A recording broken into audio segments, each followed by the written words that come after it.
नारद मुनि जब सत्यभामा को ये बताते हैं कि प्रभु ने रुक्मिणी को पारिजात वृक्ष का एक पुष्प दिया है और वह भी अब चीर जाएगी, तो सत्यभामा के मन में ईर्ष्या जागृत हो जाती है और वह समझती है कि श्री कृष्ण ने मेरे साथ छल किया है। तब वह क्रोधित होकर श्री कृष्ण से स्वर्ग से पारिजात वृक्ष को धरती पर लाने की मांग करती है। सत्यभामा कहती है कि देवलोक में तो आपने वह पुष्प मुझे भेंट नहीं किया और चोरी चोरी लाकर वही पुष्प देवी रुक्मिणी को भेंट कर दिया।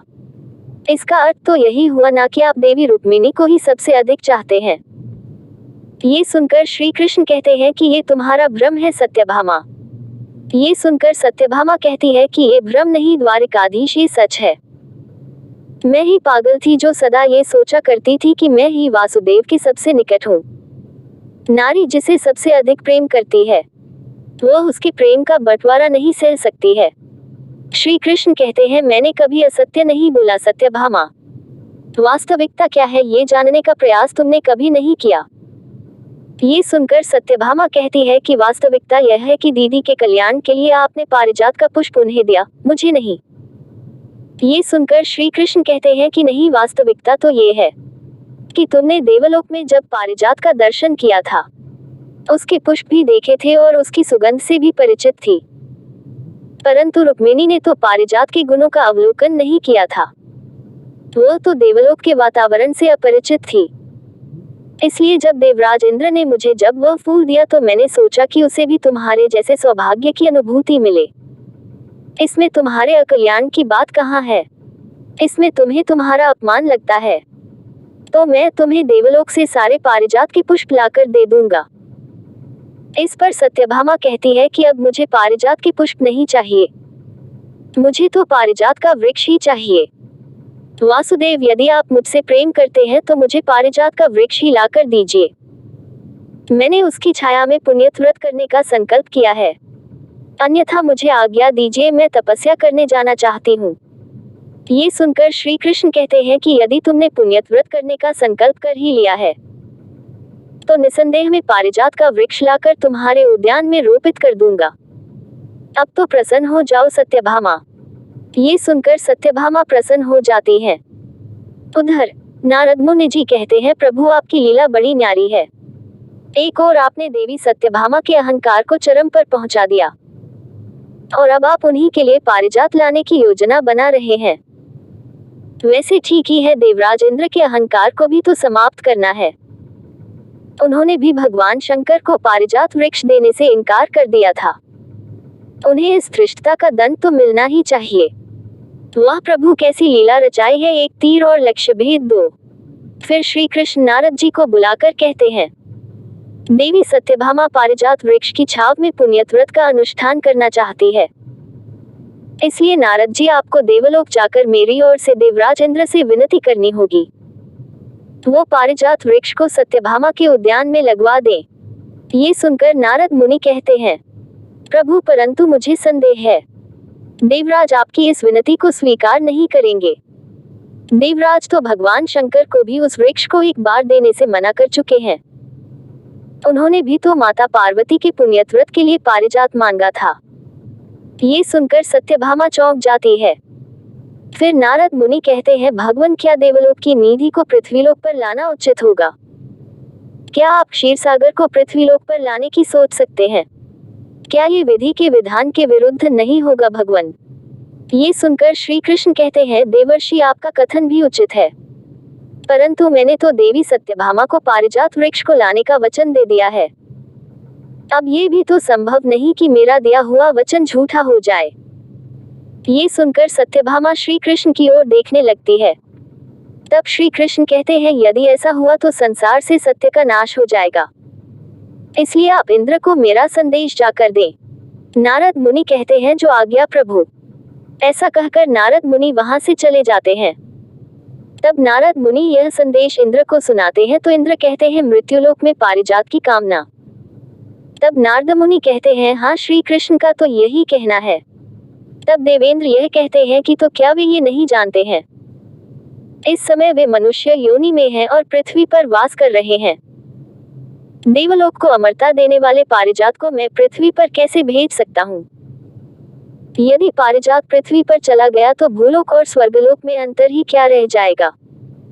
मृत्युलोक में फिर देवता बनने की कामना ही कौन करेगा। कई तरह की बात करने के बाद इंद्र पारिजात वृक्ष देने से स्पष्ट इनकार कर देते हैं। नारद मुनि समझाते हैं कि जिन्हें तुम पारिजात देने से इनकार कर रहे हो वह साक्षात विष्णु हैं।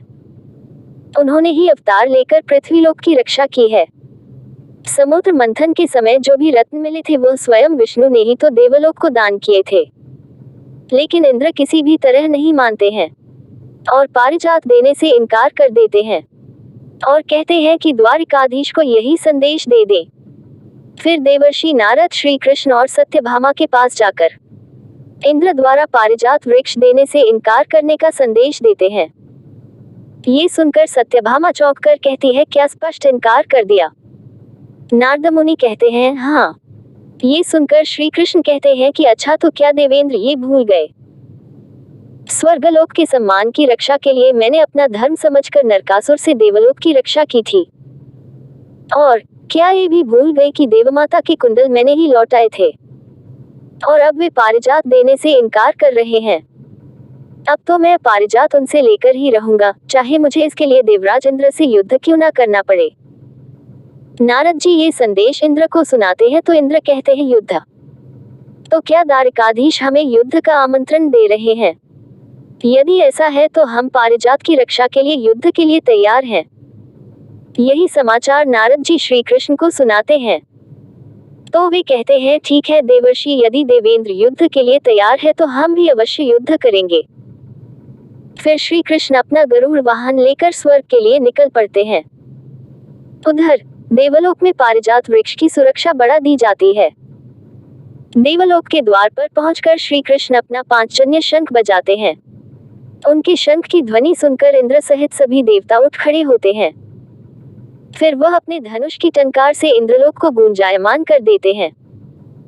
फिर वह जैसे ही अपना बाण निकालते हैं तो पारिजात की सुरक्षा कर रहे देव भाग जाते हैं।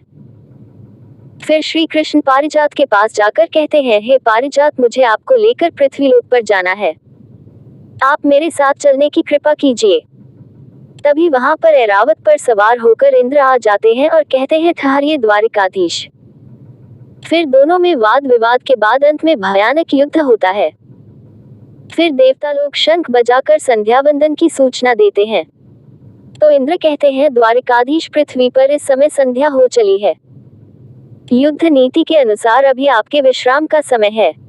कल प्रातः फिर युद्ध शुरू होगा। मेरा आग्रह है कि आप देवलोक में ही मेरे महल में विश्राम करें। ये सुनकर श्री कृष्ण कहते हैं कि नहीं देवराज, इस समय हम दोनों युद्ध की दीक्षा में है और नीति के अनुसार हम आपका आश्रय नहीं ले सकते हैं। और फिर आज तो शिवरात्रि है, भगवान शिव की आराधना का समय है, इसलिए हम अभी पारिजात पर्वत पर जाकर विधिपूर्वक शिवरात्रि की पूजा करेंगे। ये सुनकर इंद्र कहते हैं, जैसी आपकी इच्छा प्रभु।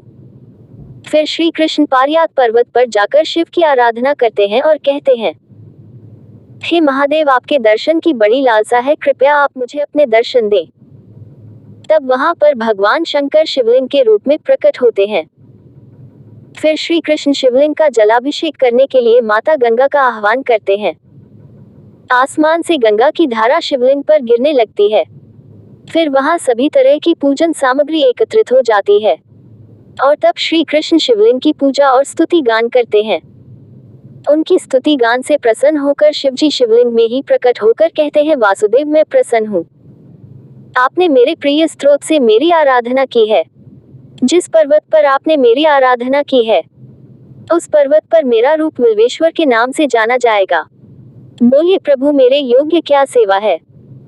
ये सुनकर श्री कृष्ण कहते हैं, भगवान, आप तो मेरे इष्ट हैं, आपसे सेवा नहीं आशीर्वाद चाहिए। फिर शिव कहते हैं कि विजय तो आपकी होगी ही, परंतु। तब श्री कृष्ण कहते हैं, परंतु क्या आदिदेव? तब भगवान शंकर कहते हैं, यही कि मैं आपके और देवराज इंद्र के युद्ध को देख रहा हूँ।